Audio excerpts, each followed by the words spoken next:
बिस्मिल्लाहिर्रहमानिर्रहीम। शुरू करता हूँ अल्लाह के नाम से जो बहुत बड़ा मेहरबान नहायत रहने वाला है। दोस्तों, बहनों, भाइयों, बुजुर्गों, अस्सलाम वालेकुम। तारीख इस्लाम में मोहम्मद बिन कासिम की 13 नंबर किस्त में हम खुशामदीद कहते हैं और इसमें हम बयान करेंगे माया देवी और इस्लाम। तो दोस्तों, जहाज़ों की दोबारा रवानगी से पहले लुटेरों के सरदार के सिवा बाकी तमाम कैदियों को दलीप सिंह के जहाज में मुंतकिल कर दिया गया था। जुबैर ने दलीप सिंह से ताकीद की कि जब तक इनकी सजा का फैसला ना हो इनके साथ बदसलूकी ना की जाए। डाकुओं के सरदार को इसके साथियों की नेक चलनी की जमानत के तौर पर जुबैर ने अपने जहाज पर ठहरा लिया। जयराम ने अपनी बहन की अदालत के पेश नजर जुबैर के जहाज पर रहना पसंद किया। खालिद ने माया देवी को नाहिद के पास पहुंचा दिया। नाहिद ने इसे एक बिस्तर पर लटा दिया और अब अरब औरतें इसके गिर्द जमा हो गईं। पहली मुलाकात में मेजबानों और मेहमानों के दरमियान फकत इशारों से हमदर्दी और तशक्कुर के जज्बात की तर्जमानी हुई। दलीप सिंह ने अपने जहाज पर जाने से पहले जयराम से कहा कि आपको शायद खाने की तकलीफ हो, मैं एक मुद्दत मुसलमानों के साथ रह के छूत छात का कैल नहीं रहा। हम सब एक ही दस्तरखान पर खा लेते हैं। मेरे साथ जितने आदमी हैं इनमें से कोई भी ऐसा नहीं जो मुसलमानों के साथ ना खा चुका हो। ताहम मेरा एक आदमी जिसे मैं इस जहाज पर छोड़ रहा हूं आप दोनों के लिए खाना तैयार करेगा और आपके मेजबान आपकी मर्जी के बगैर आपको अपने दस्तरखान पर बैठने के लिए मजबूर नहीं करेंगे। दलीप सिंह ने चंद बातें जुबैर को समझाई और उतरकर अपने जहाज पर चला गया। इसके पहुंचने से पहले इसके साथी अपने बिस्तरों से 5 सफेद रेश लुटेरों के सर और दाढ़ियां, मूछें और भुएं मुड़ चुके थे। एक डाकू जो शक्ल और सूरत से ज्यादा मामर मालूम होता था, इसकी सिर्फ आधी दाढ़ी, एक मूछ और आधा सर साफ करने पर इत्तेफा किया गया। नाहिद और दूसरी अरब औरतों ने दिलो जान से माया देवी की तीमारदारी की। मौसमी बुखार के लिए नाहिद सरादीप से चंद जड़ी बूटियों अपने साथ लाई थी। इनके इस्तेमाल से माया देवी 3-4 दिन में तंदुरुस्त हो गई। जुबैर ने अपने बाजू के जख्म को मामूली समझ के शुरू में चंदा परवाह ना की, लेकिन मरतूब हवा के बहस जख्म में तीसरे दिन पेट पड़ गई और इसे दर्द की शिद्दत और बुखार की वजह से चंद दिन बिस्तर पर लेटना पड़ा।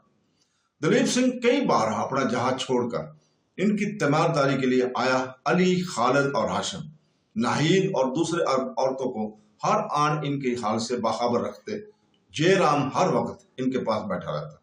माया देवी एक औरत की जात की बदौलत नाहिद के महमूम और परेशान रहने की वजह समझ चुकी थी। वो अपने भाई को मौजूदगी में कभी कभी जुबैर को देख आती और वापस आकर इशारों और अरबी के चंद टूटे फूटे अल्फाज में, जिन्हें वो दिन रात अरब औरतों के सोबत में रहकर याद कर चुकी थी, नाहिद को तसल्ली देती। एक शाम जुबैर की हालत कदरे मखदूश थी।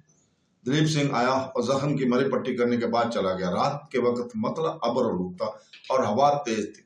मुल्ला अपनी अपनी जगह पर मुतय्यन थे। जयराम, खालिद और अली जुबैर की तीमारदारी कर रहे थे। अरब औरतें इशा की नमाज के लिए उठी और माया देवी अपने भाई से जुबैर का हाल पूछने चली गई। जब नाहिद नमाज से फारूक होकर जुबैर की सेहत के लिए दुआ कर रही थी, खालिद ने आकर बताया कि जुबैर बेहोश है। एक उम्र रसीदा औरत ने कहा, हमारे तमाम आदमी आंधी की वजह से जहाज पर मसरूफ हैं, हमें इनके पास जरूर जाना चाहिए। तमाम औरतें उठकर जुबैर के पास पहुंची।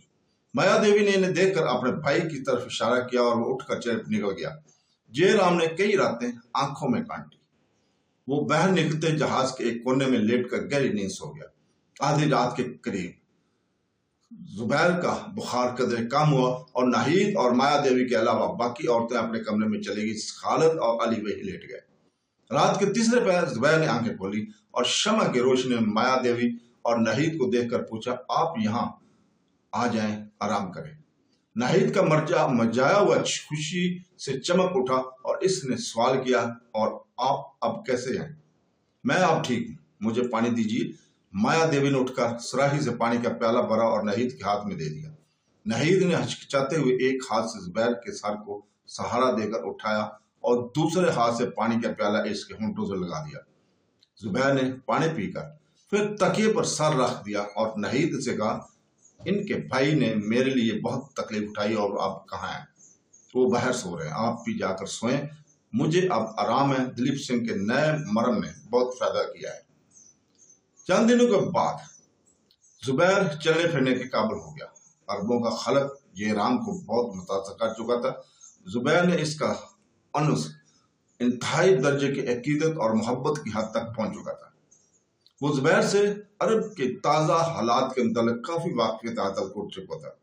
عربوں کے نئے دین میں انسانی مساوات کی تخلیل کے اسے شروع میں بہت پریشان کیا، لیکن زبیر کی تبلیغ سے وہ جلد ہی اس بات کا قائل ہو گیا کہ دنیا بھر میں قیام امن کے لیے تمام اقوام کا کسی ایسے دین کو قبول کرنا ضروری ہے جو ہر انسان کو مساوی حقوق دیتا ہو، جو تمام انسانوں کو رنگ اور خون اور نسل سے نہیں بلکہ اعمال سے پہچانتا ہو۔ ابتدا میں اس نے کھانے پینے کے معاملے میں مسلمانوں کو چھوت سے پرہیز کیا، لیکن چند دن زبیر کی صحبت میں رہ کر اسے چھوت اور اچھوت کا امتیاز مزاج کا خیز نظر آنے لگا، اور ایک دن وہ اپنی بہن سے مشورہ کیے بغیر زبیر کے دسترخوان پر بیٹھ گیا۔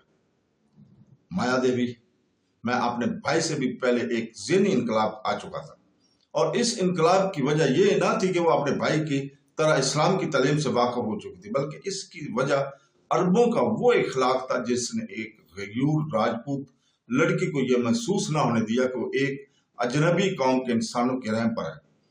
مسلمان ملاح اسے دیکھتے اور آنکھیں جھپکا لیتے تھے۔ پہلے ہی دن وہ یہ محسوس کرنے لگے کہ ان سب کی نگاہیں اس کے بھائی کی نگاہوں سے مختلف نہیں ہیں۔ ناہید کی تیمارداری نے بھی اسے بہت متاثر کیا تھا۔ ان سب سے زیادہ وہ خالد کے طرز عمل سے متاثر تھے۔ نہ جانے کیوں اس کی نگاہیں اسے دیکھنے اور کان اس کی آواز کو سننے کے لیے ترس رہتے تھے اور بے قرار رہتے تھے، اور جب وہ سامنے آتا ہے اسے آنکھ اٹھانے کی جرت نہ ہوتی۔ وہ بے پرواہی سے اس کی طرف سے گزر جاتا، وہ دیر تک اپنے دل کی دھڑکنیں سنتی رہتی، کبھی طرح طرح کے خیالات سے پریشان ہو کر اپنے آپ کو کوستی۔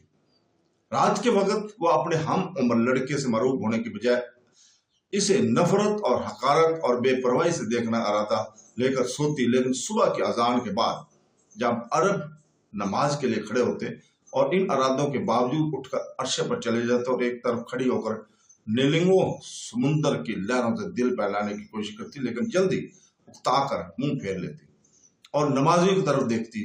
غیر شعوری طور پر اس کی نگاہیں خالد پر مرکوز ہو جاتی۔ خالد کی وجہ سے اسے دوسرے نمازیوں کا رکوع اور سجود پسند آتا۔ نماز کے بعد خالد کی ہاتھ بلند ہوتے دیکھ کر اسے ہاتھ اٹھا کر دعا مانگنے کا طریقہ دل کے شمع لوگوں ہوتا۔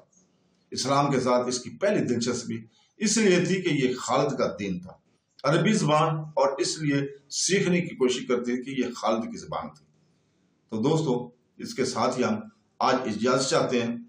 کے لیے کل انشاءاللہ تعالی ہم اسی وقت آپ کے سامنے پھر حاضر ہوں گے اور نئی قسط کے ساتھ، نئے سبجیکٹ کے ساتھ۔ تو دوستو، کل تک کے لیے اجازت، اللہ حافظ۔